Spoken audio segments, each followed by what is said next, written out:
c'est là que je découvre la puissance du livre. Et je commence à écrire un petit texte de fiction. Vers 11 ans, c'est ça? Oui. Et donc, il y a une détestation des métiers manuels. Vous voyez comment on traite nos paysans aujourd'hui.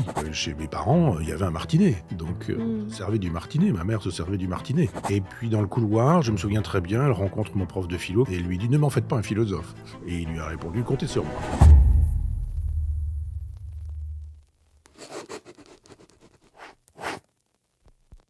Cher Michel Onfray, je suis très contente de vous recevoir au podcast Destinée. Tout simplement parce que j'ai envie de savoir comment vous êtes devenu le philosophe, le polémiste, le pédagogue. Je ne sais pas ce qu'il faudrait rajouter encore à cette longue liste. Et puis bien sûr l'écrivain que vous êtes aujourd'hui. Tout se joue pas dans l'enfance évidemment, mais enfin quand même beaucoup. Et il me semble que dans votre œuvre en particulier, il y a pas mal de choses, notamment le côté peut-être plébéien au sens noble du terme. Beaucoup de choses qui remontent dans cette partie de la formation lors de l'enfance. Donc, si vous voulez bien, je vous poserai une question toute simple, qui est, est-ce qu'il y a un professeur, un maître, un instituteur, que sais-je, qui vous a vraiment marqué de manière décisive au moment de votre éducation de base au début? On ne sait pas qui est décisif quand il ou elle l'a été, mais je peux dire, j'ai beaucoup dit que Lucien Gerfagnon a été mon vieux maître. Je veux dire, mon vieux maître, j'ai toujours dit mon vieux maître, et ça fait 50 ans, non, oui, si, 50 ans que je dis que c'est mon vieux maître, qui n'est plus là. Il était né en 1921, comme mon propre père. Et parce que j'ai compris ce qu'il m'avait donné, lui. Et donc, ça change de ce que d'autres m'avaient donné précédemment, mais qui ont contribué, les autres, à me constituer aussi. Il y avait une petite dame qui s'appelait Mademoiselle Haïs. Et évidemment, on ne sait pas trop ce qu'on doit à cette personne quand elle nous donne. Et elle m'a donné ce qu'elle donnait d'ailleurs à tous les enfants qu'elle enseignait. C'était une dame qui avait été gouvernante et qui avait été, alors je connais pas très bien sa vie, mais toujours est-il qu'elle donnait quelques cours où elle apprenait à lire, à écrire, à compter, à penser. Elle apprenait l'histoire sainte. Oui. Et donc on apprenait Jésus, Marie, Joseph, Gaspard, Melchior, Balthazar. Et très concrètement, c'est-à-dire que pendant le carême, par exemple, elle nous distribuait des bonbons et il fallait qu'on rende les bonbons. Il fallait faire pénitence. Et puis on allait dans la campagne et elle nous donnait le nom des fleurs, des arbres, des panneaux de la circulation routière, etc. Et donc je pense qu'elle a joué un rôle très important. Bon, mes parents étaient très pauvres, enfin des pauvres. Mon père était ouvrier agricole, ma mère femme de ménage. Et c'était une école payante, mais je présume que c'était très symbolique, vraiment très symbolique. Il faudra que mon père n'est plus vivant, mais que je demande à ma mère à quoi ressemblaient ces tarifs. Et donc, elle a probablement joué un rôle important parce qu'elle m'a bien appris à lire avec la méthode syllabique. Et donc, quand je suis arrivé au CP, je savais lire, écrire. Donc, on m'a dit, allez hop, en classe supérieure. Donc, j'ai sauté une classe et j'ai passé mon bac à 17 ans. Je suis rentré en terminale à 16 ans parce qu'effectivement, j'ai économisé le CP. Donc, à elle, je dois des choses. Je dois des choses au collège, à personne. J'étais dans un orphelinat entre 10 et 14 ans. Il y avait des gens violents, brutaux, agressifs, pervers. Quelques-uns étaient pédophiles. Donc, à aucun prêtre, je ne dois quoi que ce soit. En fait, il y avait que 2 ou 3 profs qui étaient des laïcs. Et je me souviens d'une prof qui était Madame Lambert, qui était une prof de lettres.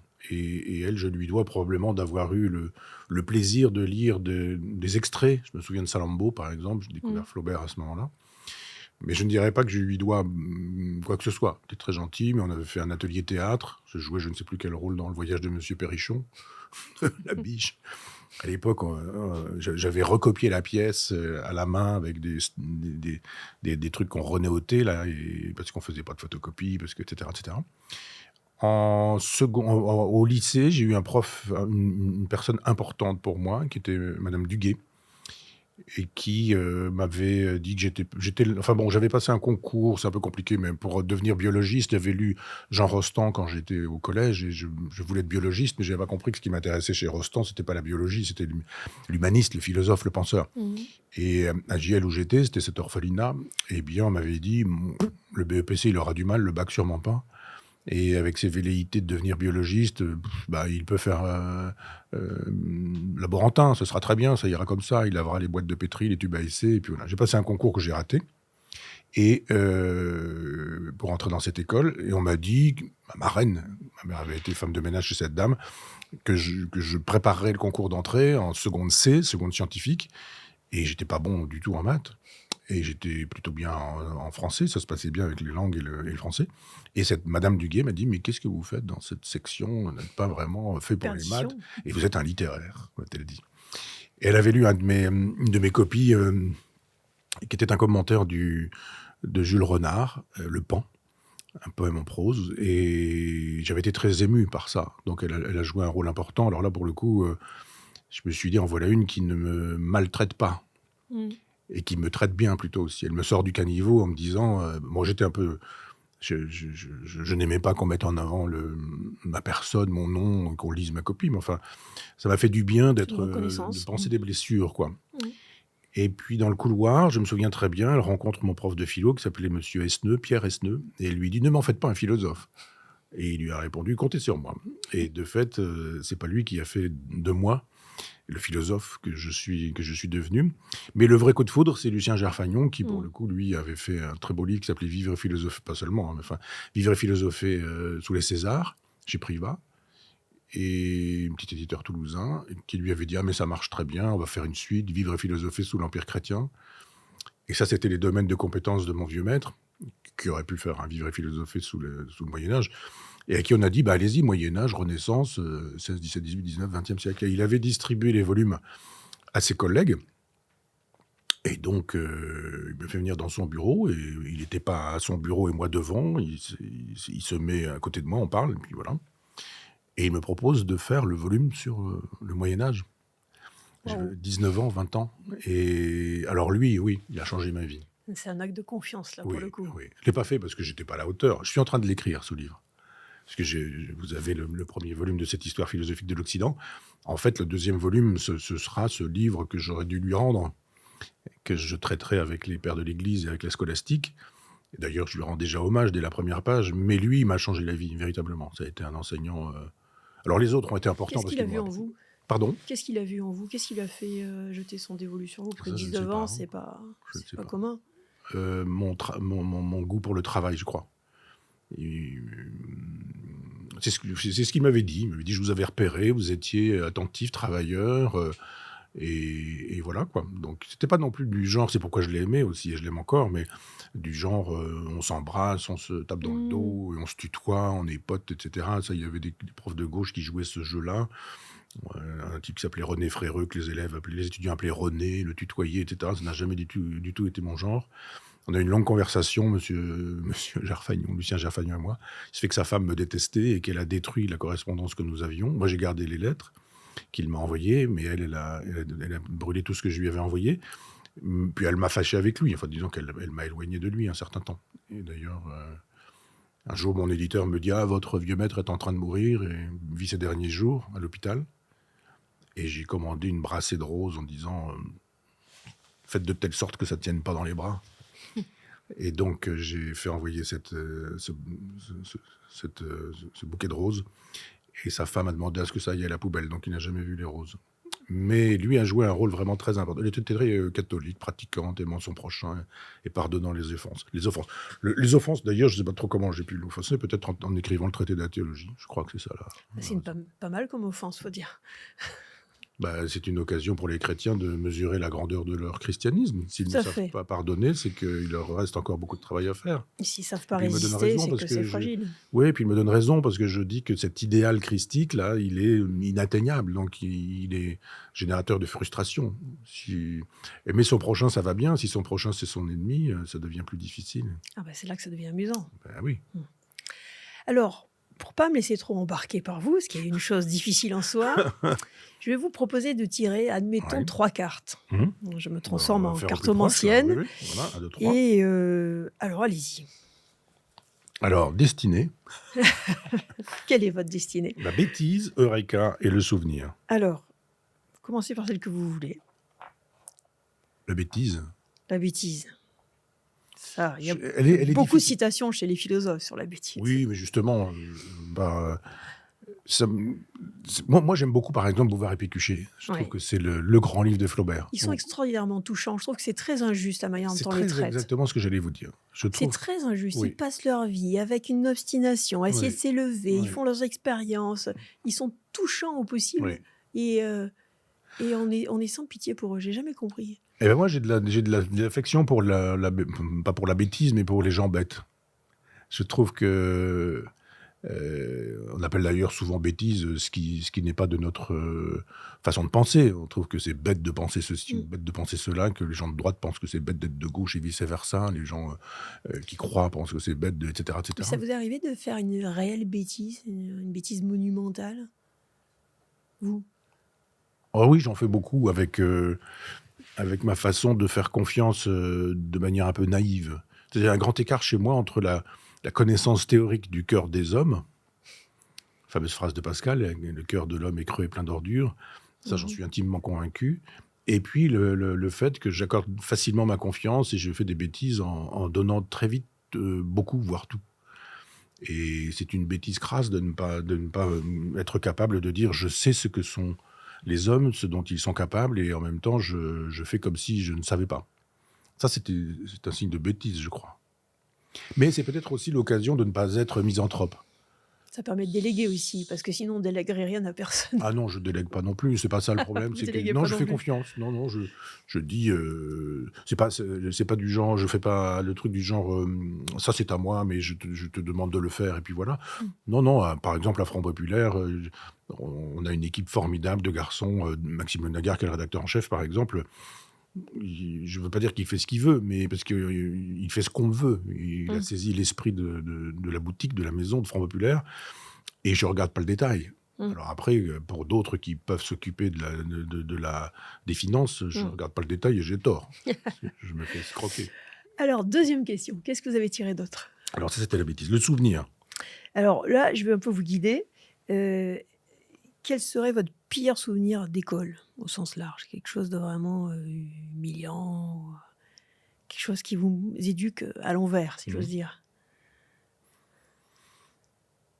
J'ai pas, j'ai pas le sens, en plus de ça, de la victime, de la. Ça, j'ai bien J'ai compris que j'ai c'était pas c'est votre pas le genre affaire, de les maison, victimes. mais j'ai vécu des trucs terribles, mais en même temps, ça m'a ouvert sur la nature humaine. Je dis, par exemple, Mm. dans cet orphelinat, on était à 120 dans un dortoir, il pouvait y avoir 2 personnes qui chuchotent. Enfin, toujours est-il qu'un jour, j'ai pas très bien compris, le curé qui nous gardait là, il était dans le dortoir, il y avait vraiment des rideaux qui le séparaient de nous, mais vraiment, juste des rideaux, et il a fait sortir tout le monde dehors, et on était en hiver, puisqu'il y avait encore de la neige dehors. On était tous en pyjama chaussons, et on a été quasiment, les uns derrière les autres comme des militaires au rapport là, et il a demandé qui avait parlé, et je n'exclus pas le fait que quelqu'un ait parlé dans son sommeil. Mm. Donc il n'y ait pas eu de culpabilité, qu'il n'y ait pas eu personne de coupable dans cette aventure. Et comme personne ne s'est dénoncé, eh bien, il nous a laissé je ne sais combien de temps dehors, en grelotté. Il nous a collés dans l'étude, 120 dans les études. Et là, il nous a dit, voilà, vous allez apprendre un poème, et le poème, vous n'irez vous coucher que quand vous le connaîtrez par cœur. C'est terrorisant de dire à quelqu'un, tu vas apprendre par cœur, et vite fait, quoi. Moi, j'ai pas le sens du par cœur. Moi, dès que je commence à essayer d'apprendre quelque chose par cœur, je connais quelques poèmes comme ça, mais je fais des bêtises, pour le coup. Partout, si je commence à dire, je vais mettre des mots à la place d'autres, etc. Et quand vous alliez au bureau et que certains avaient une bonne mémoire et étaient capables de réciter, je ne sais plus quel poème, enfin, et hop, ils allaient se coucher, puis les autres qui venaient et qui se trompaient, qui Oh là là, c'est repartaient, redoutable quand même. etc. Et puis on se dit, mais à mon tour, etc. Et puis à un moment donné, il était très tard dans la nuit, je pense. Il a dit, allez hop, tout le monde va se coucher, etc. Et c'est le sens de l'injustice que j'ai eu là. C'est-à-dire, on me Ouais. dit, ah, mais oui, mais les orphelinats, prêtres, salésiens, certains pédophiles, etc. Je comprends que vous ayez perdu la foi. Je dis, non, non, ça, vous n'avez rien compris. Je n'ai pas perdu la foi là, parce que Dieu n'avait rien à faire dans cette aventure, et c'est pas parce que non plus des gens qui se réclamaient de Dieu aient pu se comporter comme ça que ça m'aurait fâché avec Dieu si j'avais eu un rapport particulier avec Dieu. Très vite, j'ai douté de la littéralité de la religion. L'idée que Jésus passe Mmh. et dise à Lazare: «Allez hop, tu mort, je te ressuscite», ça je me suis dit: «Ça peut pas être ça, c'est pas possible» Ah, bon, on n'avait pas et encore inventé la parole performative. oui, mais je me suis dit: «Il y a autre chose derrière ça». Mmh. Si je ne dis pas: «C'est rien, c'est nul». Je me dis: «Il y a un truc à comprendre, je ne sais pas lequel», mais C'est quand j'entends le intéressant. prêtre qui dit des choses là, donc je suis un fils de pauvre, y compris intellectuellement pauvre, c'est-à-dire qu'à la maison, il y a pas de discussion intellectuelle, il y a pas de réflexion intellectuelle, il y a pas d'analyse intellectuelle, il y a pas de il y a un livre, il y a 2 livres, il y a un livre masculin, un livre féminin, il y a la recette de cuisine les recettes de cuisine et le dictionnaire et là, je me dis: «Il y a un truc à comprendre» et c'est Mmh. plus tard que j'irai voir du côté de l'exégèse, que je lirai David Friedrich Strauss, La vie de Jésus, que je lirai La vie de Jésus de Renan et que je formulerai ma façon de voir Jésus, le Christ, le christianisme et cetera. Mais ce que je ressens là, une leçon négative d'une certaine manière, c'est mon caractère, anarchiste. C'est-à-dire, je j'aime pas le pouvoir. J'aime pas l'exercer, j'aime pas qu'il s'exerce sur moi et y compris même parfois la prise de rendez-vous est problématique pour moi. J'honore les rendez-vous, je ne supporte pas d'être en retard, je ne supporte pas de faire sauter un Mmh. rendez-vous, mais dès que c'est pris, je me sens pris pour le coup Mmh. et donc ça m'a constitué comme ça et après j'ai tellement vu de choses injustes, la misère de mes parents, l'humiliation de mes parents, enfin des moments, difficiles. C'est-à-dire mon père travaillait beaucoup et un dimanche, il se rasait, enfin je me souviens d'un moment donné où le chef de culture arrive, on lui dit mon père s'appelait Gaston, il dit: «Gaston, la météo est bonne, on va les moissonner, donc tu viens tout de suite» et mon pauvre père, il était obligé de voilà et ma mère lui dit: «Ouais, tu encore rien dit». Mon père dit: «Beh, il faut moissonner, j'y vais quoi» et cette façon, l'hiver suivant, alors qu'il travaillait, le dimanche et qu'il n'était pas payé et que pendant la moisson, il arrivait à 3 heures du matin, qu'il se couchait et qu'à 6 heures, il était reparti et que l'hiver, quand, tout était gelé, qu'on ne lui disait pas: «Mais tu restes chez toi. Tu as travaillé, cet été sans compter tes heures, donc là, les 2 jours où tout est gelé, tu restes chez toi puis tu te reposes, quoi». Pas du tout. On lui dit: «Tu viens, et tu vas nettoyer, balayer, peindre des trucs ou repeindre des Mmh. trucs ou des machins» et je me suis dit: «Tout ça est injuste».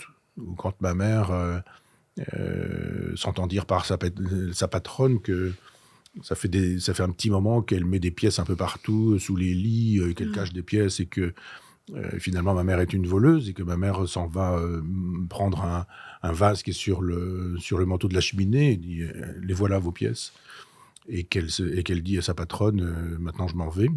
Je me dis: Cette injustice, ça m'insupporte». Donc ce que j'ai pu apprendre, c'est là je donne 2 anecdotes, mais je pourrais en donner plein d'autres, mais Mmh. c'est l'incapacité à supporter l'injustice. Des autres aussi, hein, c'est-à-dire que c'est pas seulement moi. Je suis peut-être trop sensible aussi à ce que je ressens comme des injustices, mais je le ressens aussi pour d'autres Mmh. et ça me fait exactement le même effet pour les autres. Ça, bon, on pourra en discuter après, mais c'est notamment une des grandes caractéristiques, pas la seule bien sûr, mais des gens qui sont à haut potentiel.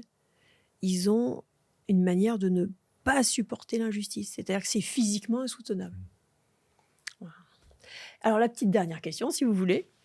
Je crois qu'il y en avait Le encore une. souvenir, on a traité le souvenir là? Oui, Oui, on dira. on va dire. Eureka? Alors ça va vous plaire, je pense. J'aimerais bien que vous me parliez d'un souvenir de bonheur intellectuel précoce que vous avez pu, ressentir lors de vos études. Quand d'un coup, vous savez, quand ça s'ouvre, quand d'un coup, eureka! Alors c'est pas vraiment pendant mes études, c'est toujours à Giel, cet orphelinat là, Oui. qui est l'enfer. Je veux dire vraiment une douche par semaine, du sport tous les jours, une douche qui dure, 3, 4, 5 minutes, enfin on est en slip avec sa petite serviette sous le bras et on rentre dans la douche, l'eau arrive et puis on a un prêtre qui nous dit, on se savonne, on se rince, on sort de la douche et donc il fallait tout faire comme ça, au moment où il nous le demandait et puis quand il disait: «On sort de la douche» et qu'on avait envie d'un peu de plaisir, d'hédonisme à l'eau chaude qui nous coule dessus, qui nous et là d'un seul coup, mettez l'eau bouillante.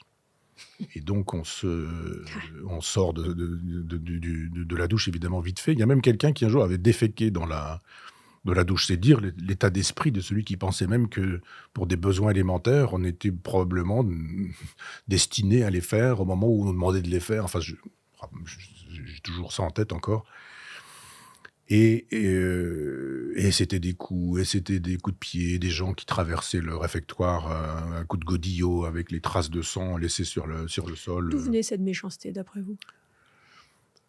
Bon, quand vous avez 35 ans, 40 ans, que vous êtes prêtre, qu'il n'y a pas de femme dans votre vie, qu'il y a des petits garçons et que vous avez les pleins pouvoirs. Et puis c'était aussi une pédagogie d'avant mai 68. Oui, j'ai envie de dire que c'est généralisé, il n'y a pas Ouais, que les prêtres, hein. parce que ça non, bien Mmh. sûr. Ah non, non, non, non, non, non, non. Je pense d'ailleurs que le Il y avait cette idée qu'il faut être dur pour endurcir oui, et faire de c'est vrais ça. hommes. C'était une idée Oui, oui, générale à oui, l'époque. oui, oui, moi je pense que le Vatican se défend mal là-dessus parce que il y aurait une façon de dire, mais oui, d'accord, les prêtres, certains prêtres, mais beaucoup d'instituteurs laïcs aussi, beaucoup Mmh. de gens qui s'occupent de clubs de sport, Mmh. beaucoup de, etc. Et puis, chez mes parents, il y avait un martinet. Donc, on se Mmh. servait du martinet. Ma mère se servait du martinet. Et dans le petit village que mes parents habitaient, Chambois, 500 habitants, il y avait quelqu'un qui vendait de la peinture, de l'encaustique, des balais, de toutes ces choses. Ça sentait très bon d'ailleurs dans ce magasin. Et des martinets. Et des martinets. Mmh. Et C'est donc, pareil à mon époque, hein. voilà, on achetait son martinet. Et si Mmh. on achetait un martinet, c'est qu'on avait l'intention de s'en servir. Et si on avait l'intention de s'en servir, on s'en servait. Et puis voilà, quoi. Donc, mai 68 arrive. Moi, je rentre en 69 dans cet endroit. Et ça met 2 ans à venir, mai 68 dans cet endroit. Et donc, là, les relations ne sont plus Mmh. les mêmes. C'est-à-dire que ça ne se passe plus comme ça. Il n'y a plus vraiment de passage à tabac, Mais de avant coups. de rencontrer votre maître, Alors attendez, Gerpagnon. j'ai pas répondu à la Ah oui, question. Parce que donc là, je fais le tableau de l'enfer. Et en fait, je trouve dans la bibliothèque du oui. dortoir, je me souviens, il y avait un rayon cassé, comme ça, les bouquins étaient les uns sur les autres. Je prélève des choses un peu diverses et multiples, des Cronin, des Cesbron, des Georgiou, Bob Moran, enfin des trucs pas très intéressants. Enfin, je le dis pour Bob Moran.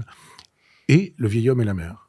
Mmh. Et c'est là que je découvre la puissance du livre. C'est-à-dire que je me dis, mais j'entre, et c'est une fenêtre qui me permet de sortir de cet orphelinat. Et là, d'un seul coup, je suis en plein milieu du Pacifique. Je ne sais pas si c'est le Pacifique ou si c'est la mer du côté de Cuba, je crois. Enfin, je ne sais plus comment s'appelle cette mer-là.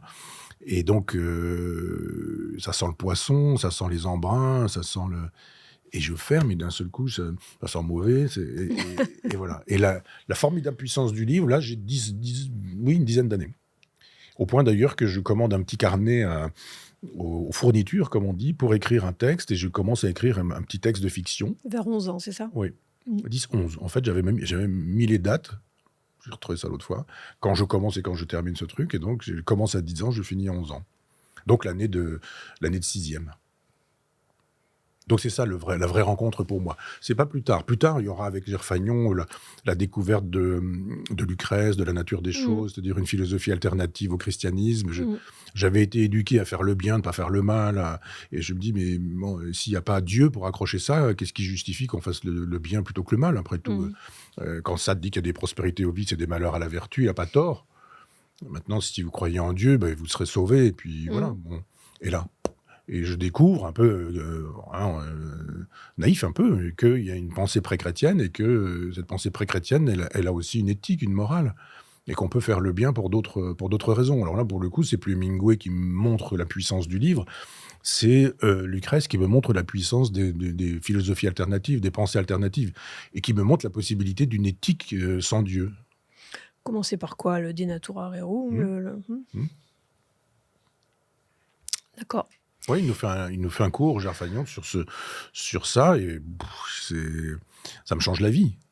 Ça me change la vie. Et on est 7 ou 8, hein, on n'est pas très nombreux.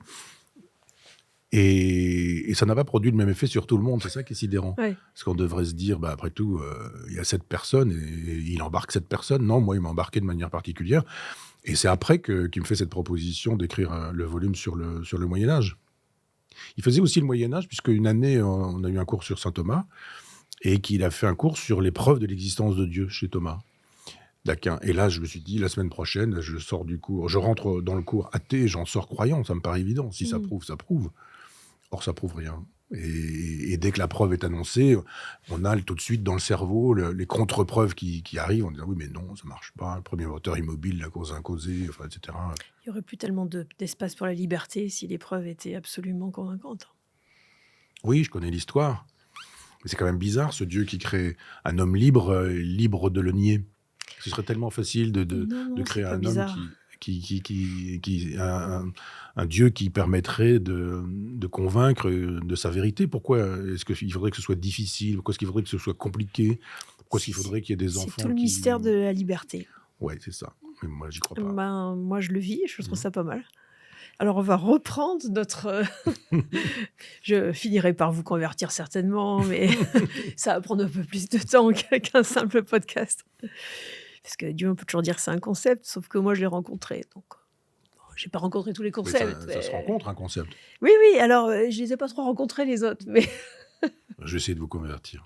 oui, essayons.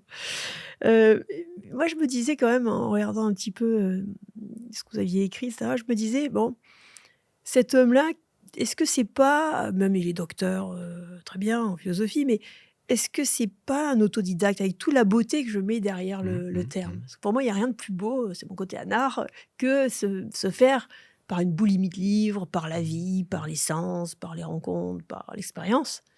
Est-ce que vous définissez pas comme ça fondamentalement? Ah oui, oui. Et venant de vous, ça me va. Chez certains, parce que je sais dans quel état d'esprit vous êtes et comment vous le dites. Chez d'autres, je vois bien ce que ça pourrait signifier. Une forme de voilà, De vous êtes mépris. pas du sérail, Oui, vous n'avez voilà. pas fait normal sup et vous ne savez pas faire une dissertation comme il faudrait le faire. Ils auraient raison. Mais on n'apprend rien à l'université. On apprend que ce qu'on apprend à côté. Mmh.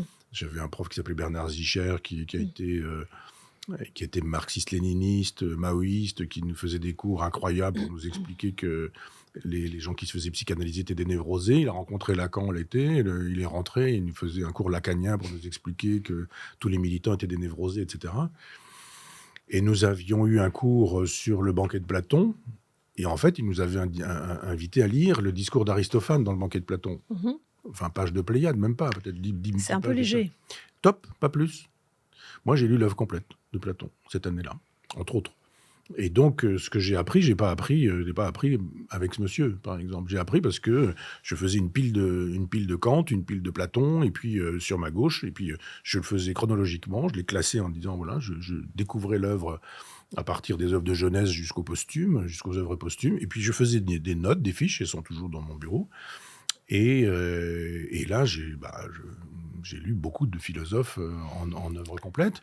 Et de fait, j'ai été plutôt autodidacte. Et j'ai fait ma culture musicale, picturale, etc. C'est pareil, moi, je suis allé... Mon premier musée, c'est tard. Mon premier vol en avion, c'est tard. Mon premier voyage à l'étranger, c'est tard. Même mon premier opéra, enfin, c'est tard, évidemment. Donc oui, oui, je me suis construit tout seul. J'ai pas eu de mentor qui m'aurait expliqué ce qu'il fallait comprendre très vite en disant on va gagner du temps. Non. Cela dit, l'éducation des sens, enfin le fait d'apprendre tout simplement parce qu'on ressent vivement les choses, c'est quelque chose qui ne s'apprend pas. En ce sens que vous, quand vous voyez quelque chose de beau, il est là votre musée. Dans la rue, dans une église, n'importe où, il n'y a pas besoin d'aller dans un musée. Il y a plein de gens qui vont dans des musées qui ne voient pas la beauté des choses, qui ne sont pas saisis par ces choses-là. Mmh. On va faire un petit détour à propos, puisqu'on parle de sens, par cette bête-là, cette belle bête, qui est donc le nouveau dictionnaire de la pédagogie de Ferdinand Buisson. Et je me suis dit que pour vous, pour honorer votre vision du monde, j'allais lui demander un petit peu ce qu'il disait sur l'éducation des sens. Alors, comme c'est assez pénible à lire, je vous ai pris un petit bout, mais si vous voulez le lire dans le texte, c'est possible, mais c'est un peu plus compliqué. Je veux bien que vous le lisiez, vous le découvrez, et que vous me disiez un petit peu... Vous voulez que je lise la totalité de la page? Ah oui, c'est pas bien long. Non, mais devant le micro. Oui, si vous voulez. Et puis que vous me disiez un petit peu ce que vous pensez de cette éducation des sens, parce que dans l'école actuelle, on s'en préoccupe pas beaucoup, en réalité. Pas du tout. Or, c'est un peu la base Oui, bien sûr. de l'intellection. Donc, comment on fait? Je lis et je vous dis. Voilà. Les sens sont en grande partie formés et organisés par la nature. Il y a pourtant pour les facultés de perception sensible, comme pour toutes les autres, une éducation proprement dite, une véritable culture qui seule procurera aux sens toute leur finesse, toute la précision qu'ils sont susceptibles d'atteindre. L'exercice est le grand secret de cette éducation des sens. C'est par l'exercice que la peinture et le musicien apprennent à voir, à entendre, avec un degré de justesse et de force auquel le vulgaire n'atteint pas. Rousseau est le premier qui ait compris toute l'importance de l'éducation des sens. Exercer les sens n'est pas seulement en faire usage, c'est apprendre à bien juger par eux. C'est apprendre, pour ainsi dire, à sentir, car nous ne savons ni toucher, ni voir, ni entendre que comme nous avons appris. Alors là, je ne l'ai pas signalé, mais il y avait des guillemets, donc c'est une citation de Rousseau. Si à Rousseau revient le mérite d'avoir recommandé théoriquement l'éducation des sens, c'est à Pestalozzi et à Froebel qu'appartient surtout l'honneur de l'avoir pratiqué, de l'avoir fait entrer dans le domaine des exercices scolaires. D'après Pestalozzi, le point de départ de toute éducation intellectuelle réside dans les sensations. C'est par les choses mêmes qu'il voulait développer l'intelligence de ses élèves. Il ne se bornait pas seulement à faire voir, il faisait toucher les objets, il obligeait les enfants à les tourner, à les retourner dans tous les sens. Oui, sur le fait que Rousseau soit le premier, c'est faux. Je suis d'accord. C'est Montaigne, déjà, dans l'Occident, je veux dire. Hein. Il suffit de lire, d'ailleurs, Rousseau sans Montaigne, le Bon Sauvage, la pédagogie, enfin bon, il y a plein de choses qu'il faudrait rendre à Montaigne, qui est le philosophe assez oublié. C'est un philosophe aussi qui n'est pas un philosophe pour les philosophes de profession, souvent, qu'on laisse à la littérature. La littérature le laisse à la philosophie, alors que c'est un génie de l'Occident, je pèse mes mots. Parenthèse fermée, mais enfin, pas parenthèse fermée, mais quand Montaigne raconte son éducation, venue d'Italie, par son propre père, qui lui fait écouter de la musique, qui lui fait entendre des poèmes, ça c'est l'éducation sensorielle, pour le coup. Il y a ça aussi chez Erasme, enfin bon, ça c'est de l'idéologie, de croire que Rousseau aurait tout dit. On est en plein dans la période ultra-idéologique, j'ai l'impression que tout est né au XVIIIe. Etc., je présume, enfin bon, toutes ces choses-là qui font qu'effectivement, on estime que tout commence avec Rousseau. Non, tout ne commence pas avec Rousseau, qui a beaucoup emprunté. Pour ma part, j'ai souvenir d'une leçon de choses, comme on disait à l'époque, de mes vieux instituteurs, monsieur et madame Hamon, j'aime bien d'ailleurs prononcer leur nom, qui étaient vraiment des instituteurs de la Troisième République. Alors, tous les matins, quand on rentrait à l'école, on faisait voir ses mains, ils nous regardaient l'intérieur des oreilles, et si on avait les oreilles sales et les ongles crassés, on se prenait une gifle. Et on rentrait dans la classe en silence, et on avait une leçon de morale écrite au tableau, on avait derrière nous des armoires dans lesquelles il y avait un crâne, il y avait une vipère ou un serpent dans du formol, on avait tout ça, quoi. Des objets, des divers et multiples, une espèce de cabinet de curiosité républicain. Et un jour, j'ai souvenir d'un matin d'hiver, enfin, on arrive à l'école, il fait encore nuit, les cours commencent, il fait nuit, donc j'imagine novembre, décembre, quelque chose comme ça. Et on a eu un cours avec une orange. Et donc, elle avait apporté l'orange, le fait d'enlever l'écorce, ça a embaumé dans toute la pièce. Oui. Et puis, elle a détaillé les quartiers, etc., etc. Puis après, on a goûté. Et puis, il y a eu une deuxième leçon qui concernait les olives. On avait goûté des olives noires, des olives vertes, et puis dans l'école, enfin bon. Et ce sont Alors après, il y avait la musique. Il y avait une espèce de radio avec une émission scolaire faite par France Culture, peut-être, ou je ne sais quoi. Donc c'était c'était pas fait pour nous réconcilier avec la musique ou nous conduire à la musique, mais enfin il y avait quand même ça. Mais aujourd'hui, c'est plutôt l'éducation physique et sportive ou ce genre de choses. Et de fait, il n'y a pas d'éducation véritablement sensorielle. Après, les cours de musique, c'était terrible, quoi. Il fallait jouer du pipeau en tremblotant. Enfin, quand j'étais en pension, c'était ça. On apprenait le solfège et on n'avait pas grand plaisir à ça. Mais ce prêtre, qui était un tripoteur de petit garçon, lui aussi, mais était vraiment mélomane. Il m'est arrivé un jour d'oublier ma trousse et de revenir chercher ma trousse. Il était là, le dos tourné. J'étais très heureux de ne pas le rencontrer de face. Il était en train de jouer pour lui quelque chose dont j'imagine que ça pouvait être, enfin bon, dans le souvenir que j'en ai, mais une sonate de Beethoven. Et c'était ça plutôt qui m'intéressait, c'est-à-dire de dire, mais faites-nous écouter ça, faites-nous entendre ça. Et lui, par exemple, il le faisait avec, il avait bricolé une espèce de chaîne stéréo avec des boîtes de conserve, c'était un type assez ingénieux, et il nous expliquait des poèmes symphoniques. L'apprenti sorcier, Pacifique de Dukas, Pacifique de 131 d'Arthur Honegger, le Moldo de Smetana. Oui. Et il nous racontait. Et donc là, on se dit: «Ah mais oui, d'un seul coup, la locomotive dans la gare et puis, 231, 231, 2 essieux, 1 essieu, 3 essieux et cetera» et puis d'un seul coup, la musique était plus facile à saisir, plus facile à comprendre et ça, c'était plutôt pas mal et plus tard, moi, j'ai créé une université populaire du goût. De la gastronomie en particulier, Du non? goût, oui, Mmh. où on a pu faire des choses formidables parce qu'on avait des cuisiniers qui venaient avec des denrées qu'ils ne m'ont jamais fait payer. Tout ça a été bénévole, gratuit, personne, on n'avait pas d'argent. Enfin, on avait des subventions, mais c'était fait pour payer des voyages, les faire venir ou ce genre de choses. Mais on a eu des très grands chefs. On a eu des moments de grâce avec des commentaires de cuisiniers qui faisaient des démonstrations devant tout le monde. Moi, j'ai Alors, eu comment vous connectez l'expérience sensorielle avec la vie de la pensée? Comment l'un nourrit l'autre? Est-ce que c'est un pur moment de plaisir qui fait partie du plaisir de la vie, ou est-ce que non. en plus ça se transforme intérieurement en autre chose? Écoutez, quand écrit dans la critique de la faculté de juger que le beau est ce qui plaît universellement et sans concept. Mhm, Universellement et sans concept, ça veut dire universellement, tout le monde est d'accord sur mhm. quelque chose de beau, et sans concept, c'est-à-dire on n'a pas besoin d'explications, de commentaires, tout ça est faux. On peut ne C'est pas 2 savoir fois faux. pourquoi. Oui, mais c'est 2 fois faux. Le beau, ne plaît pas universellement, c'est-à-dire en Papouasie-Nouvelle-Guinée, le beau, c'est pas exactement la même chose que, dans une galerie d'art contemporain de Saint-Germain-des-Prés, aujourd'hui. Et donc c'est pas universel et c'est pas sans concept. C'est-à-dire qu'il va falloir qu'on vous explique.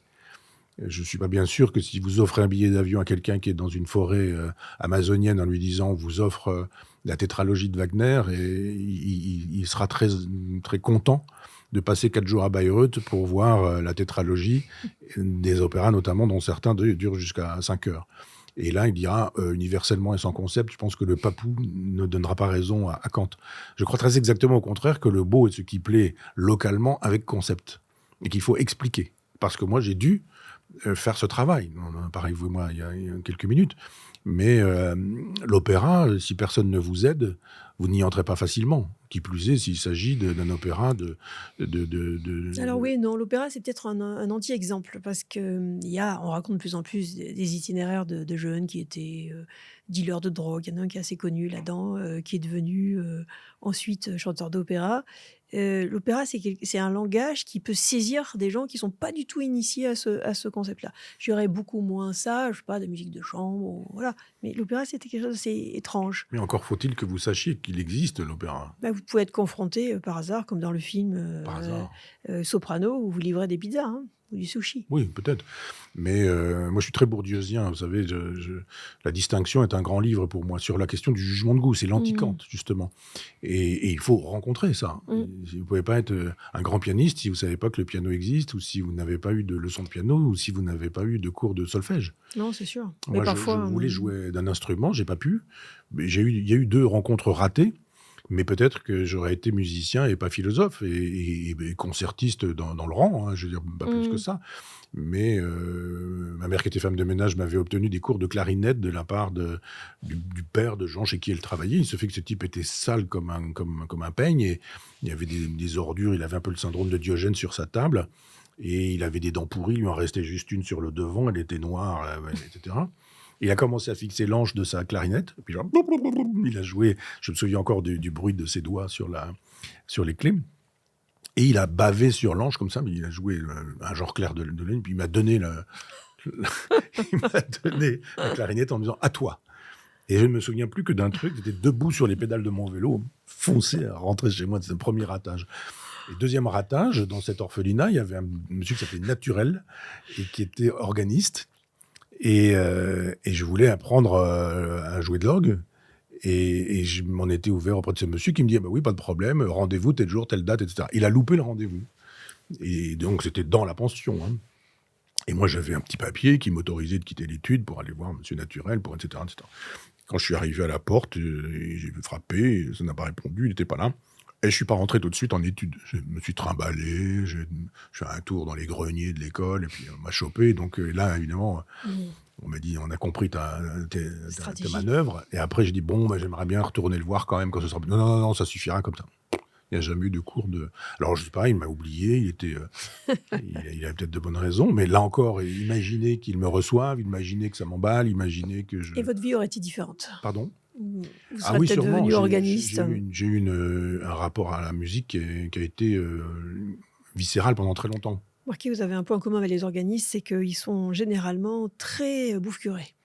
Oui. C'est connu.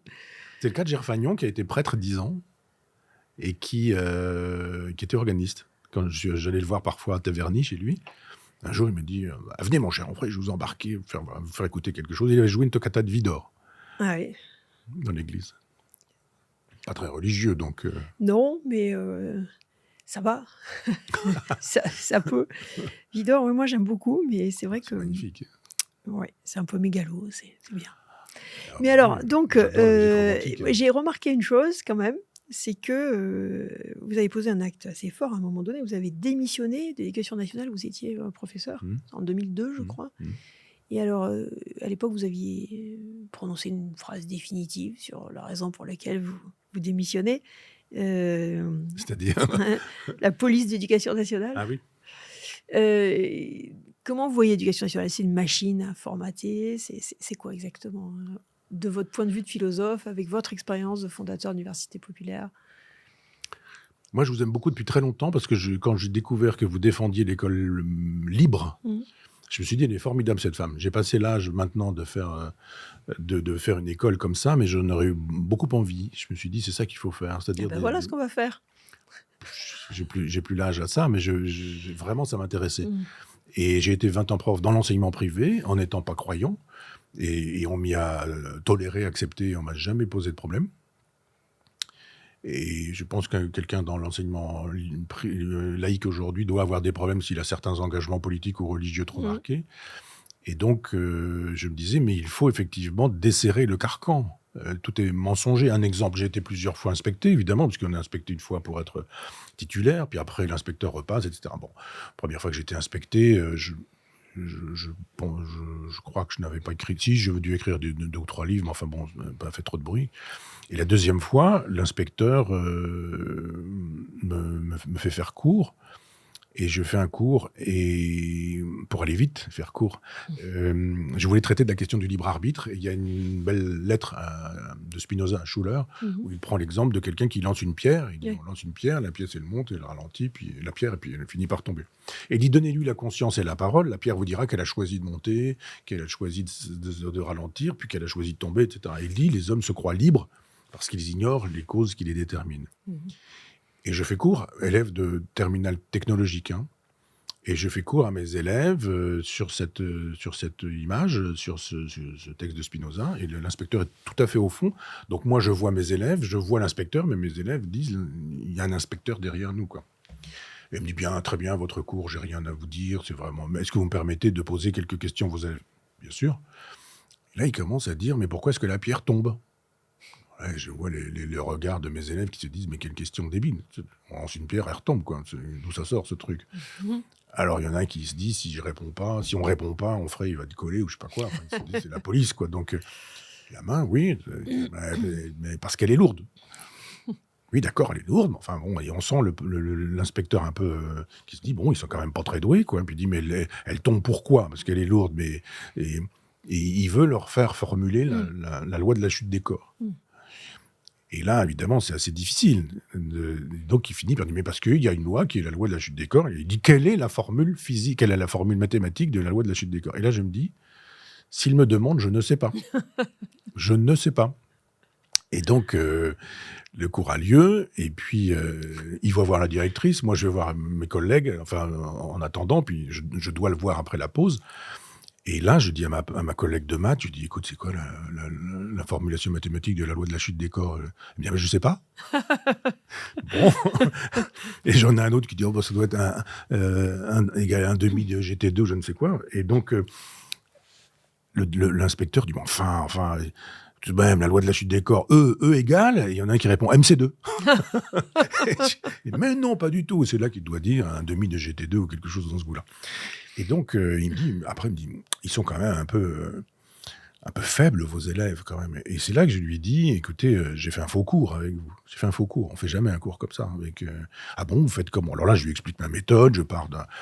J'avais lu une biographie d'Alain, par Alfred Savin, et Ouais. Alain écrivait toujours une phrase au tableau. Enfin, les élèves écrivaient toujours une phrase au tableau. Et il arrivait, il faisait un commentaire philosophique de la phrase, quelle qu'elle soit.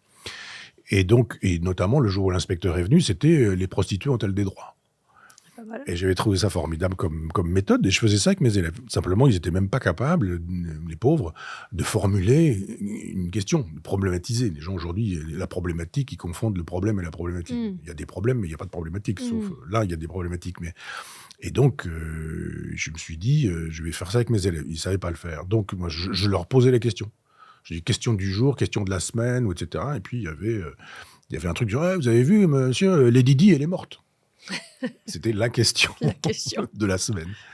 À charge pour moi de dire: «Bon d'accord, il y a un événement, je prends votre question telle quelle, elle est morte pourquoi, comment?» et cetera, et puis après je leur dis, la faute, est-ce que c'est, elle avec ses paparazzis, les paparazzis, le type qui conduit alors qu'il est saoul, et cetera, et cetera, et cetera. Et puis, bah oui, mais c'est la faute de ceci, c'est la faute de cela, et cetera, et je leur fais un cours sur l'existentialisme, la liberté individuelle, le choix, la responsabilité, en disant: «Ben regardez, les responsabilités, les choix», et puis après je leur dis: «Le bouc émissaire chez René Girard, si vous dites c'est les paparazzis, ce sont les paparazzis, c'est que l'autre n'est pas responsable». Donc je fais un peu à partir de leurs questions, je fais, un cours sur l'existentialisme, mais en même temps un cours sur le bouc émissaire chez René Girard, et je dis: «Ma méthode, c'est ça». Donc il me dit: «Mais comment vous faites? Vous improvisez?» Ben je dis: «Oui, c'est la classe d'à côté, s'il me pose une autre question, voilà». Et il me dit: «Pourquoi vous me dites que vous ne faites jamais ces cours-là?» Je dis: «D'abord parce qu'il y a des profs qui choisissent leur classe. C'est-à-dire quand vous dites: "Je viens mardi entre 11 et 12", Mmh. si entre 11 et 12 vous avez telle classe et qu'elle est pas bonne, vous demandez parfois à la direction, et puis on vous remet une autre classe, vous prenez l'autre classe qui est la bonne classe, ou dans la classe on enlève des élèves qui sont perturbants». Je dis: «Ça se passe comme ça». Et puis je dis: «Par ailleurs, un prof il passe 10 heures pour préparer la leçon, et on passe jamais 10 heures pour préparer une leçon comme ça se passe pas comme ça». Ah, elle me dit: «Ce serait bien que vous puissiez me faire une note, on pourrait faire remonter tout ça au ministère, et cetera». Je dis: «Vous rigolez ou quoi?» Puis après, il me dit: «Il est comment Pivot? Il est sympa? Parce que je vous ai vu l'autre jour chez Pivot, et cetera». Je dis: «Oui, non, c'est pas ça qui est le sujet. Pivot, je ne sais quoi». Et là, je découvre de fait que chacun fait semblant. Un peu comme le garçon de café de Sartre, quoi. Le Ouais, prof fait ouais. semblant de faire cours, l'inspecteur fait semblant d'inspecter, Respecter, les élèves et font puis semblant après, d'écouter. voilà, et puis éventuellement le ministre fait semblant de recevoir une note. D'ailleurs, moi, Blanquer m'avait sollicité, et je pense que comme il avait plein de bonnes idées au départ, au moment où il ne pensait pas qu'il pourrait devenir Premier ministre, il a déjanté, il a quitté la route. Et il me dit: «Ah mais c'est formidable». Alors je dis: «Moi je viens pas avec 10 personnes, des trucs comme ça, si on se parle et puis voilà, et on est tous les 2, mais et on n'est pas obligé de déjeuner ensemble pour ça, mais». Et donc on a déjeuné ensemble, on était tous les 2, je lui ai parlé de choses, il me dit: «Oh formidable, fantastique», et il me dit: «Vous pourriez pas me faire une note, ce serait très bien». J'ai évidemment fait une longue note dès que je suis rentré chez moi, dont il n'a rien fait, il a même pas accusé réception, et ça n'a évidemment pas produit d'effet. Avec des choses du genre, on peut faire de la philo dès le départ, dès la scolarisation, comme il y a d'éducation sensorielle, il peut y avoir de l'éducation au questionnement du monde. Mmh. D'où ça vient, comment ça marche, enfin bon, on a posé des questions de ce type-là. Donc il y avait ça, donc l'inspection, il y avait les collègues qui étaient insupportables, feignants, suffisants, prétentieux, ne travaillant pas, détestant les élèves, ne courant qu'après les vacances, ayant fait leur cours 20 ans en amont, et puis ne le refaisant jamais. Enfin, il y avait quelque chose, une espèce de limitation de l'horizon intellectuel, ça c'était quand même assez insupportable. Et puis quand on a la chance ou la malchance, enfin la chance d'avoir un bon directeur ou la malchance d'avoir un mauvais, évidemment ça nous pourrit la vie si on a quelqu'un d'insupportable. Donc moi j'ai eu quelqu'un qui était prof de philo, avant de devenir directrice, pour le coup on va la reconnaître, mais et qui m'a mis des bâtons dans les roues. Tout était toujours trop compliqué. Enfin, j'organisais des voyages avec mes élèves pour aller à Amsterdam, pour leur faire voir le Rijksmuseum, pour leur faire un cours sur l'histoire de l'art à partir de Rembrandt, tout ce genre de choses. Et on disait que j'en profitais pour prendre des vacances. Vous Mmh. savez, j'ai pas besoin de l'éducation nationale pour aller. J'ai travaillé 15 jours pour préparer ce voyage. Si je veux aller à Amsterdam, j'ai les moyens de m'offrir un billet sans avoir 50 élèves à gérer au quotidien. Mmh. Donc, je les avais Vous emmenés à Venise, même chose, et on m'avait reproché vous ce genre avez de choses. quitté l'éducation nationale par lassitude, par sentiment que ça ne peut pas se réformer, par, quel est le péché capital de l'éducation nationale pour vous? Est-ce qu'il y a des problèmes Disons dans que tous les sens, hein, c'est un système usé, mais bah, j'ai fait le tour à un moment donné. C'était très drôle parce que j'avais fait une rencontre avec je ne sais plus qui au salon du livre. C'était pas encore un fasciste d'extrême droite nazi, donc on m'invitait. Et je ne sais plus avec qui j'avais fait ça. Et j'avais expliqué comment je faisais cours. Il me dit: «Mais votre méthode, c'est quoi?» Alors j'avais expliqué cette histoire-là. Et il y a un éditeur qui est venu me voir, Bréal, et qui m'a dit: «Mais c'est formidable, votre façon de faire cours, vous voudriez pas faire un manuel?» Je dis: «Bah, je ne veux pas faire un manuel, je viens de vous expliquer que j'improvisais à chaque fois, donc comment voulez-vous que?» Et puis il me dit: «On vous mettrait une équipe à disposition». Alors je dis: «Ça, c'est encore mal me connaître». C'est-à-dire que moi, si je devais faire un manuel, je le ferai tout seul. Et je choisirai l'iconographie. Une partie de mon éducation esthétique s'est faite avec le Lagarde et Michard. C'est-à-dire quand vous aviez un Corot au 19e siècle, quand vous aviez Mmh. un Poussin au 17e, quand vous aviez un Kandinsky dans le volume du Mmh. 20e siècle, vous appreniez Mmh. un certain nombre de choses. Je dis, je voudrais faire ça, mais bah oui, on pourrait faire ça. Mais je dis, non, mais je ne veux pas bosser avec des gens. Et dans le train, je me dis, mais finalement, pourquoi pas faire ça? Et j'ai fait un anti-manuel de philosophie, et donc j'ai tout décidé, la maquette, la couverture, le titre anti-manuel de philosophie, et les chapitres qui étaient les chapitres de mes élèves. Donc il y avait 3, 6, 9, non plutôt 9 notions, je crois. La raison, l'histoire, la vérité, ce genre de choses. Et j'avais traité ça comme j'aurais pu le faire avec mes élèves. Et donc avec une question, enfin, il y avait de l'ironie, il y avait de l'humour, mais en même temps il y avait du sérieux, puis il y avait une anthologie, il y avait des textes, etc. Et je me souviens que j'avais dédié ce livre à mes élèves passés, présents et futurs. Donc j'avais prévu d'avoir des élèves futurs. Et puis j'ai eu l'impression que, un peu à la Mallarmé, toute cette expérience avait débouché dans un livre et que j'avais fait le tour. Mmh. Alors non pas que j'ai cessé d'aimer mes élèves, je les ai toujours aimés, j'ai vraiment toujours aimé le contact avec eux. Et quand ce livre est paru, je me suis dit, j'ai fait le tour. Voilà. Bon, puis après, j'étais en mi-temps, je faisais des conférences au Canada, et puis je revenais entre deux. Enfin, voilà, je faisais lundi, mardi, mercredi. Le jeudi, je prenais un avion. Le lundi suivant, j'étais en classe. Je me suis dit, Et il faut que je choisisse. Et là, et la dans deuxième raison, ça a été ça. l'école telle qu'elle est constituée aujourd'hui, il y a beaucoup de choses à en dire, mais ce qu'on ressent quand même, c'est elle est puissamment, comment dire, déterminée par le fait qu'elle est gérée par des fonctionnaires. C'est une culture du petit homme gris qui transpire à l'école par tous les pores.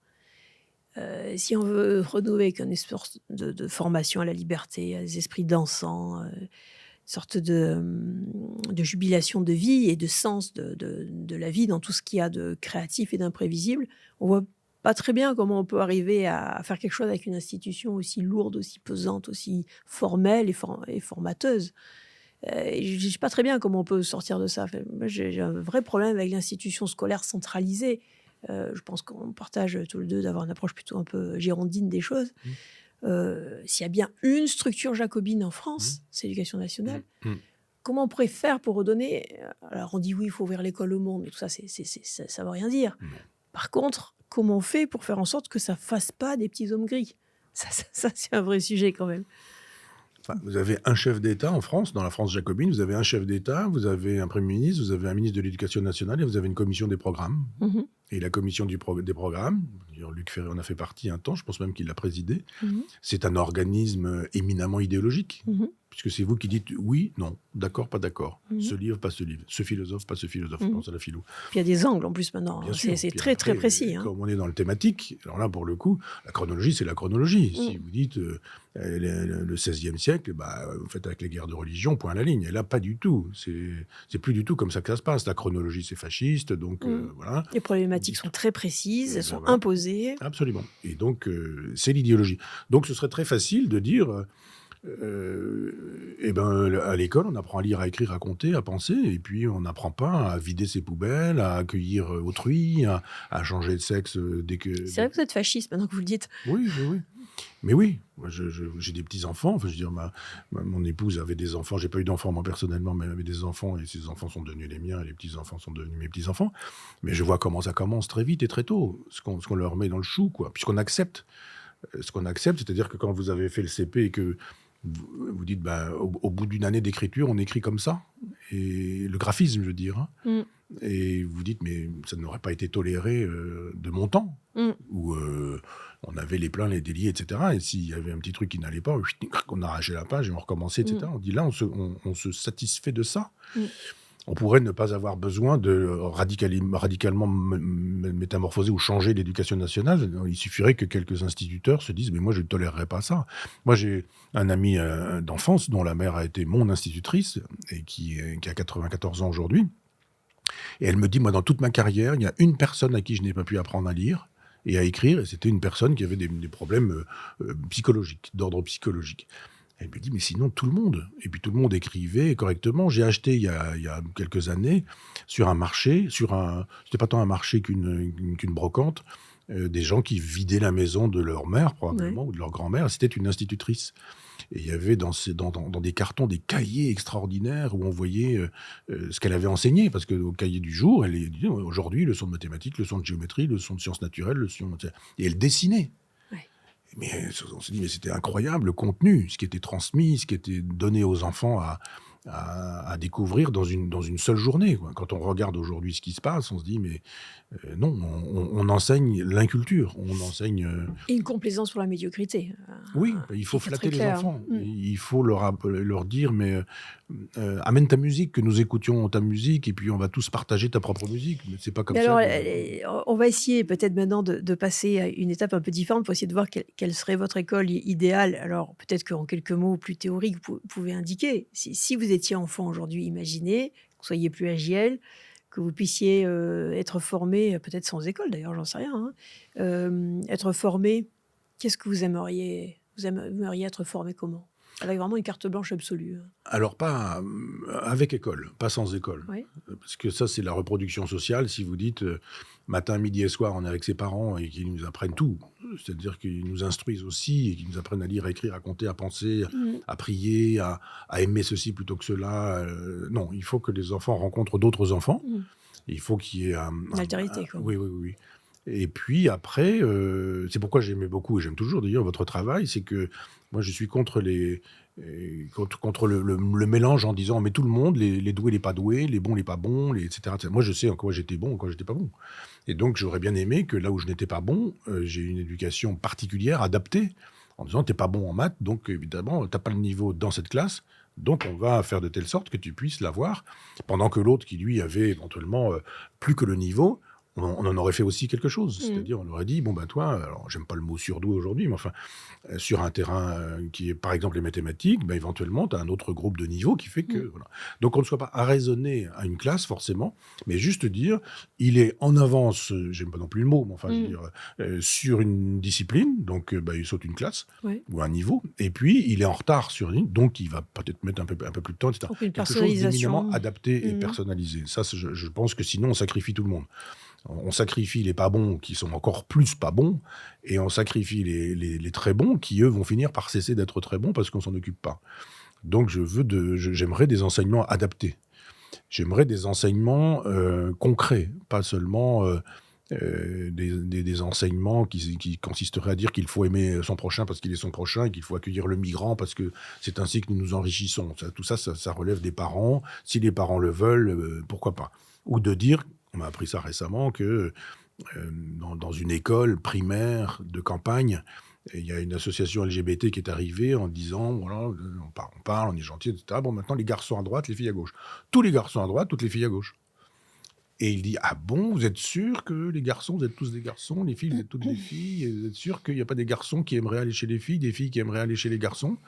Allez, les garçons qui voudraient aller chez les filles, parce qu'ils voudraient bien une fille». Ah mais c'est et d'un seul coup, ça commence, trouble dans le genre, comme dit Madame Mmh. Butler. Mais là, pour le coup, le trouble, il est généré par des gens qui doivent constituer des identités. On peut être transsexuel si on a 25-30 ans, il y a aucun problème, c'est une affaire d'adulte et ça relève de chacun. Mais pas éduquer des enfants à ça, en leur disant: «Vous allez apprendre A l'impression que la philosophie du doute, qui est valorisée beaucoup à notre époque, s'est étendue inconsidérément à tout et ce qui co relevait avant de l'essence même. Donc il y a C'est plus pas tant une d'essence, tout philosophie est du doute voilà, parce hein. qu'on ne doute pas du bien fondé de la transsexualité. C'est-à-dire on doute du bien fondé de la transmission des valeurs occidentales. Oui, oui, oui.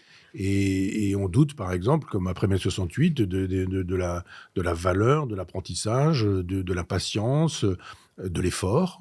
Oui, mais on voit Et bien que la notion, par exemple, d'essence a été complètement, éliminée. L'impression que tout est accidentel, tout est construit, mmh tout est voilà, donc ouais, vous n'êtes pas supposé être un homme ou une femme par essence, vous êtes ouais, supposé être une construction sociale non, qui non. fait qu'on vous dit, Mmh, statistiquement mmh, parlant, homme ou femme. mmh. Et donc cette manière de vouloir tout reconsidérer sans arrêt, crée en fait une fragilisation, quasiment ontologique des enfants parce qu'ils sont pas prêts à subir Mmh, de tels mmh. questionnements. J'ai Bien l'impression sûr. quand même que cette approche, très holistique Mmh. du doute a presque attaqué la moindre certitude, la Mmh. moindre évidence. Bien sûr, On peut pas reposer sans oui, évidence, on a oui. besoin d'évidence. Absolument. Puis après, il y a un réchauffement climatique, ce qui est évident. Si on fait un peu d'astrophysique et qu'on pense les choses en termes de longue durée, On s'aperçoit qu'il y a eu des réchauffements et des refroidissements Mmh. alors que les hommes n'étaient pas sur la planète. Mmh. Donc il y a une part anthropique, c'est évident. Mmh. Il est interdit aujourd'hui de poser la question quelle est la part Non, anthropique. on peut pas. Ça, c'est interdit Mmh. parce que c'est l'homme et donc il va falloir apprendre à l'enfant que il faut avoir des énergies douces, il faut gna gna gna, etc. Moi, je veux bien tout ça, mais je pense que ce sont aux parents de s'occuper du sociétal Mmh. et même du social, éventuellement, et que il faut apprendre aux enfants, justement, à lire, à écrire, à compter, à penser. Moi, Et je sur trouve... la partie professionnelle, est-ce que vous vous adhérez à cette manière très française de considérer que, on prépare vers une voie générale? Si l'enfant a des difficultés, on l'oriente, comme on dit, c'est-à-dire qu'on va l'emmener vers une voie professionnelle.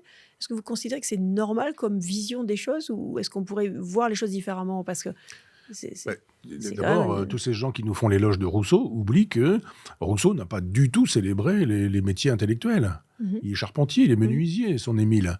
Mmh. Elle est très spartiate, l'éducation. Mmh. C'est-à-dire que le même Rousseau, qui, dans l'Émile d'ailleurs, le dit aussi, mais dans le discours sur l'origine de l'inégalité parmi les hommes, mais surtout dans le discours sur les sciences et les arts, déteste l'imprimerie, déteste les livres, déteste l'opéra, déteste la culture.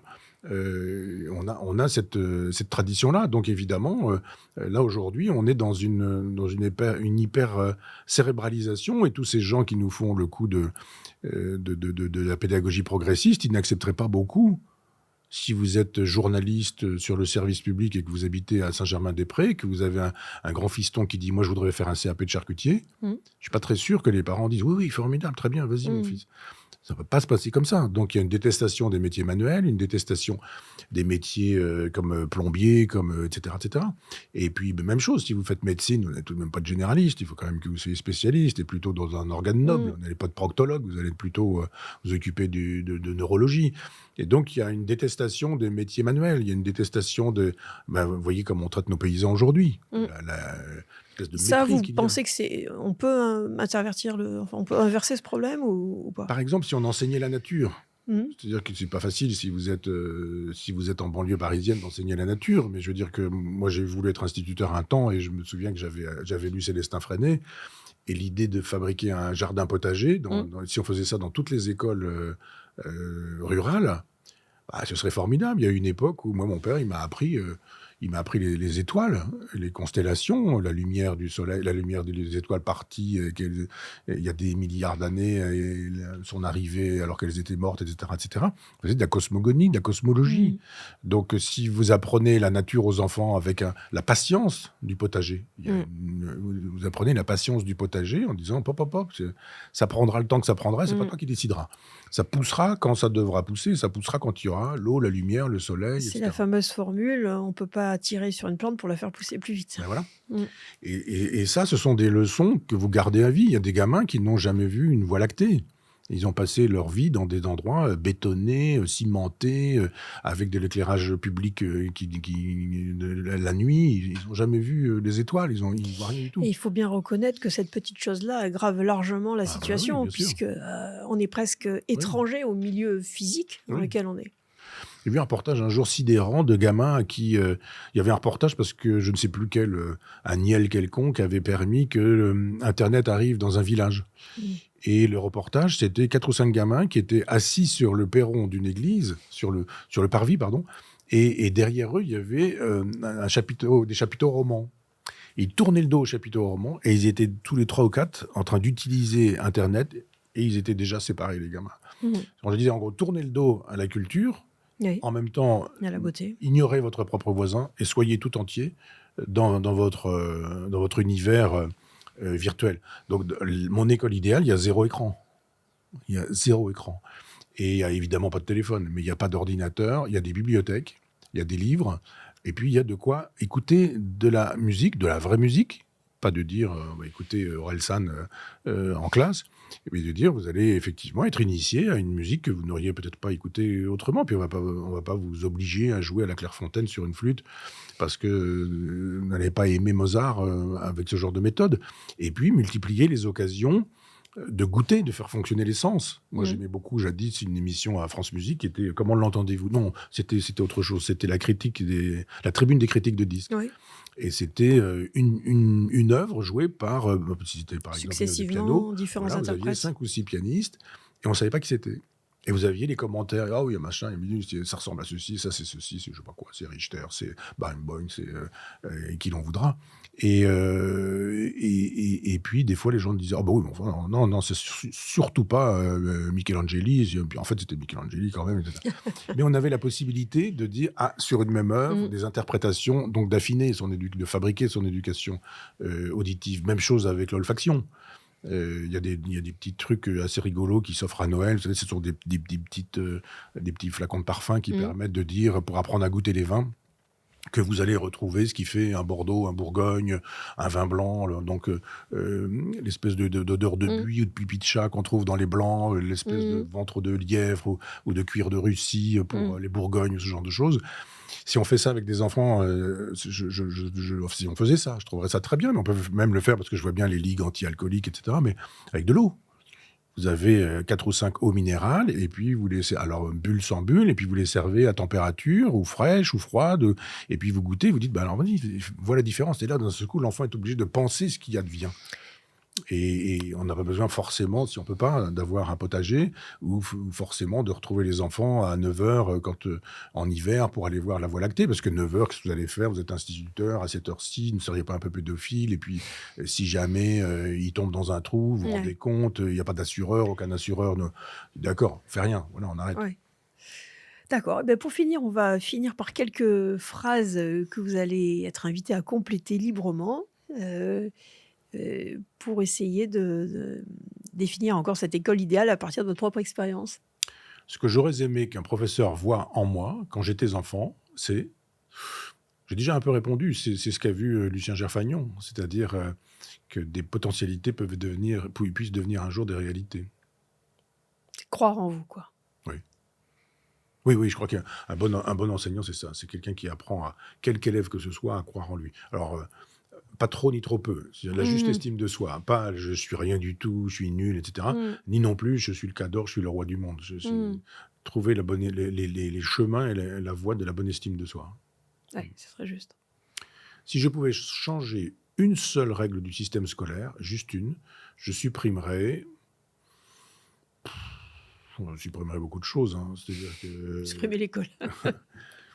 non, je supprimerais tout ce qui n'est pas utile, c'est-à-dire, le bachotage, la déconnexion de ce qu'on enseigne avec, la vie et le réel. Donc, et j'ajouterais, donc c'est un peu la même chose, mais j'ajouterais, j'ai un peu répondu à toutes ces questions-là, c'est-à-dire j'ajouterais un souci du monde. Mmh. Je souhaitais, moi, qu'on puisse faire de la philo, pas comme le pensait, le Greffe jadis dans les années 70 avec Mmh. Derrida et autres, en disant: «Ah, on en fait en terminale et on pourrait en faire en première». Mmh. Non, je pense qu'on pourrait en faire dès la scolarisation.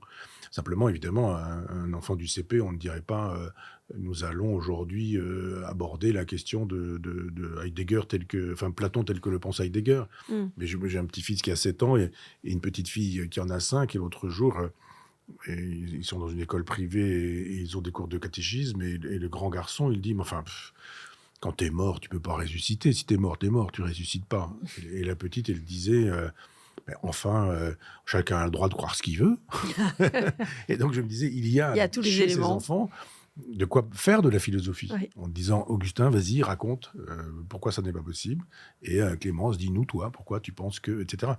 Et donc là, on pourrait faire de la philosophie comme ça. Donc, ce serait une façon de connecter ou de reconnecter. Et puis on peut faire, ce qu'on s'est dit tout à l'heure pendant l'émission, mais je veux dire des leçons de choses. Mmh. C'est-à-dire qu'on n'avait pas besoin, par exemple, dans l'école de mon enfance, d'avoir un potager à proprement parler, mais il y avait un coin dans l'école dans laquelle on faisait pousser des légumes ou des choses, et puis on mettait des graines dans du coton, et puis on voyait comment ça vivait. On pourrait avoir, alors je ne sais pas si c'est possible, des aquariums ou Mmh. j'en sais rien, enfin des choses qui montreraient du vivant, et le vivant à l'œuvre. Et il n'y a pas assez de vivant à l'œuvre. Et puis après, des expériences sensorielles. Ça, je pense qu'on devrait pouvoir, ce que je disais aussi, on Mmh. va faire une petite synthèse, mais goûter des eaux, goûter des fruits, goûter des choses, écouter des musiques avec des interprétations particulières, faire revenir un jour quelqu'un qui arrive avec une peinture et qui commente la peinture. On Mmh. a des fracs qui servent à rien, les fonds régionaux d'art Mmh. contemporain. On pourrait très bien imaginer. Ça, je l'avais proposé à la présidence de la région à une époque, mais qu'il y ait des œuvres. Il y a par exemple des œuvres d'Élion, qui était un peintre de Mmh. Normandie, et de dire, voilà, on arrive avec une œuvre, c'est une œuvre d'Élion, et il y a quelqu'un qui vient vous raconter ce que c'est, pourquoi, comment ça marche, enfin, apprendre à lire une peinture, apprendre à écouter une musique. Alors c'est Mmh. difficile de venir avec un piano et puis de dire on va vous jouer des choses, etc. Mais éducation sensorielle, éducation au monde, et puis raccrocher les wagons du théorique avec le pratique. Ça sert à rien d'enseigner des idées pures si les idées pures, les enfants n'ont pas compris qu'elles avaient à voir avec le réel. Mmh. D'accord. Si je devais transmettre aux élèves ce qui m'a le plus servi dans ma vie, je leur dirais d'apprendre à, je dirais, s'estimer à la juste hauteur. Il y a des familles dans lesquelles les enfants sont psychiquement maltraités. Et quand je dis maltraités, c'est ceux à qui on dit t'es rien, tu n'existes pas, je te ballotte entre machin bidule un tel, des familles recomposées ou je ne sais quoi. Et puis maltraités psychologiquement aussi, ceux à qui on dit t'es le roi du monde, t'es fantastique, t'es merveilleux, t'es formidable. Donc apprendre peut-être l'humilité. L'humilité, c'est pas non plus dire je suis rien, etc. Mais juste dire je ne suis que ce que je suis et connais-toi toi-même. Je leur dirais d'apprendre à se connaître eux-mêmes. Le connais-toi toi-même est une phrase importante. C'est l'oracle de Delphes, comme vous savez. Ensuite, c'est Socrate. Et puis après, c'est toute la philosophie occidentale. Sache qui tu es. Je leur dirais, tâche d'apprendre qui tu es, ce que tu peux être, ce que tu peux devenir et comment tu peux le devenir. On n'a pas l'impression que c'est tellement l'école qui prépare à ça, parce que la Non, dimension sapientielle, non, la recherche de la sagesse à oui, l'école, elle est inexistante. bien sûr. Mais parce qu'il n'y a pas de place pour ça. Quand tu parlais aussi des leçons de morale, il y avait une place pour la formation de l'esprit, de l'âme, si on veut même. Mmh. La formation de l'âme en se disant, je sais pas, bien mal acquis ne profite jamais. Alors c'est faux, hein, il y a plein de biens mal acquis qui profitent toujours. Mais d'apprendre le décalogue bêtement, quoi. Mmh. Vous avez la possibilité de dire qu'il vaut mieux aimer que détester, il vaut mieux pardonner qu'être dans le ressentiment et la revanche, il vaut mieux la gentillesse que la méchanceté, enfin bon, voilà. Mmh. Et je pense que tout ça, ça se réduit à très peu de choses, c'est l'existence d'autrui. Mmh. C'est juste apprendre l'existence d'autrui. Autrui n'est pas que le migrant formidable qu'il faut absolument accueillir ou celui qui me gêne parce que j'ai envie de faire ça. Et puis voilà, non, autrui, c'est une existence à part entière, elle est constitutive de la mienne. Elle ne peut pas tout, mais elle ne peut pas rien. Je ne lui dois pas tout, mais je ne lui dois pas rien. Et si on axait une morale civique, une éducation civique sur juste l'apprentissage d'autrui, le visage de l'autre, pour utiliser la Mmh. formule de Lévinas, une formule à laquelle je ne crois pas beaucoup, parce que c'est quoi le visage de l'autre quand vous êtes un juif déporté et que vous avez en face de vous un Obersturmführer, c'est le visage de l'Obersturmführer. Ça montre un peu ses limites. Mais je pense qu'on pourrait réécrire aujourd'hui un livre de morale qui ne serait pas forcément ce qu'on enseignait quand il s'agissait d'aller reconquérir l'Alsace et la Lorraine. Oui. C'était effectivement très revanchard, hein, et de Oui, ce point de vue-là, et quand on fantasme un petit peu sur ce qu'était l'école de la République, j'ai envie de dire: «Mais lisez leurs manuels». C'était des manuels super nationalistes, revanchards, bien sûr, obsédés par la bien sûr, reconquête, oui. Déiste. déistes. Et d'ailleurs, il y a des manuels, qui ont été faits, heu, une fois que l'éducation a été reprise par l'État. Et il prenait le manuel, il le réimprimait et à la fois qu'il y avait Dieu, il mettait la raison. Mhm.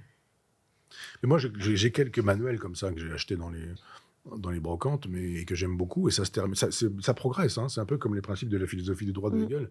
C'est-à-dire vous allez jusqu'au sacrifice final qui est vous obéissez à votre capitaine, quoi. Donc les enfants obéissent aux parents, la femme obéit au mari obéit au chef d'entreprise, le chef d'entreprise obéit à son capitaine, et in fine, l'Alsace et la Lorraine, on la récupère. Et le tout, le dernier chapitre, c'était vraiment le Dieu de Benjamin Franklin, donc le joli triangle maçonnique, Mmh. du genre profession de foi du vicaire savoyard de Rousseau, hein. Mmh. Et avec ça, les vaches seront bien gardées, quoi. Donc évidemment, il n'y a pas de place pour l'écologie, il n'y a pas de place pour la rébellion. Si votre patron est agressif, tout pouvoir venant de Dieu, Saint Paul, etc., eh bien, accepte de souffrir en silence, et tu auras ton paradis qui se trouvera un jour payé comme ça.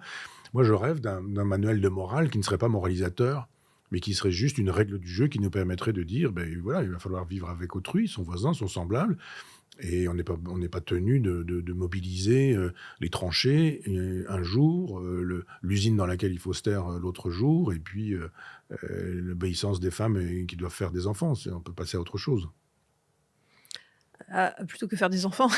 Non, non, non, non, Non, non, je mais je veux dire que plaisante. de dire que le destin d'une femme, c'est la Oui. maternité, et c'est le fait d'être une épouse, et elles doivent être soumises et Mmh. obéissantes, quoi. Elles doivent fabriquer un petit Bah, soldat. il faudrait essayer peut-être de composer un manuel de morale, dans une vision qui pourrait être, libertaire ou anarchiste. Ça serait assez drôle parce que ça paraît une contradiction dans les termes, mais c'est pas Mais complètement, pas du tout, surtout pas. Mais inenvisageable. surtout pas. Kropotkin avait écrit La morale anarchiste, Mmh mh. et il y a chez le même Kropotkin d'ailleurs un livre qui s'appelle L'entraide, Mmh. et qui est un livre extrêmement intéressant parce qu'on a mal lu, Darwin, l'espèce de sélection naturelle qui fait que les forts détruisent les faibles, etc. Et ça, ce serait un processus évolutif. Oui, mais pas seulement. Il y a aussi parmi le processus évolutif, et là pour le coup c'est Darwin qui le raconte, l'entraide. Mmh. Et Kropotkin fait un livre d'ailleurs très intéressant.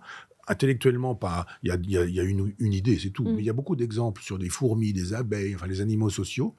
Et il montre que il serait facile d'abandonner, par exemple, une abeille malade en disant darwinisme social de droite, Spencer et autres. Et il dit mais pas du tout. Là, on s'en occupe, on la soigne, on la déplace. Et ces exemples sont très intéressants. Mais oui, bien sûr, il y a une morale anarchiste qui est une morale de la justice, hein. Je vais faire paraître dans 15 jours un livre sur Proudhon.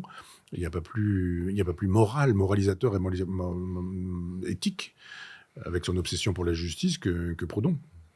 J'espère que vous avez prévu un bon chapitre sur l'éducation. Oui, ça s'appelle la démopédie chez lui. Tout à fait. Et j'ai consacré un chapitre entier à ça parce que Mmh. je pense évidemment, je ne crois pas à la dictature du prolétariat, je ne crois Mmh. pas à la révolution violente, je crois à la démopédie.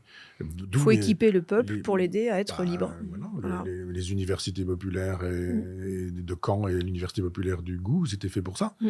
Et comme j'ai voulu redémarrer ça dans mon village et que le maire a souhaité interdire la chose, ça n'aura pas lieu. Et puis j'ai passé l'âge de me battre pour faire des choses que j'ai déjà faites, je vais les faire autrement. Merci beaucoup Je vous en prie, c'est moi. et ben, j'espère que peut-être, créer une école puisque vous êtes acquis aux écoles libres. Ah oui, oui, non, mais pour le coup, une école anarchiste, une école à la Célestin Freinet, où on sortirait, avec l'autorisation des parents, les gamins sur la cour, en leur disant maintenant vous allez apprendre la grande ours. Vous savez, mon père est mort dans mes bras alors que il faisait nuit, et je le reconduisais de la maison que j'ai dans mon village natal à sa propre maison et au pied de l'église. Et il m'avait appris donc les étoiles, les constellations. Puis à un moment donné, il me dit il faut que je me mouche. Et donc il sort son grand mouchoir, et puis je regarde le ciel, et il n'y avait pas d'étoiles, il y avait un ciel lit de vin, drôle de couleur. Et je lui dis ce soir, on ne verra pas nos étoiles, et notre étoile polaire, la première levée, la dernière couchée, elle indique toujours le nord. On ne fait pas de leçon de philosophie plus importante pour son fils, pour son petit garçon. Et il me dit non, ce soir, le ciel est couvert, il est mort, debout, comme un chêne. Il n'est pas tombé. C'est moi qui l'ai pris, qui l'ai posé par terre. Je suis parti vite chez moi où on venait de faire un dîner où était mon père. Il y avait une amie médecin qui est venue, on a appelé le SAMU, etc. Enfin bon, c'était fini à ce moment-là.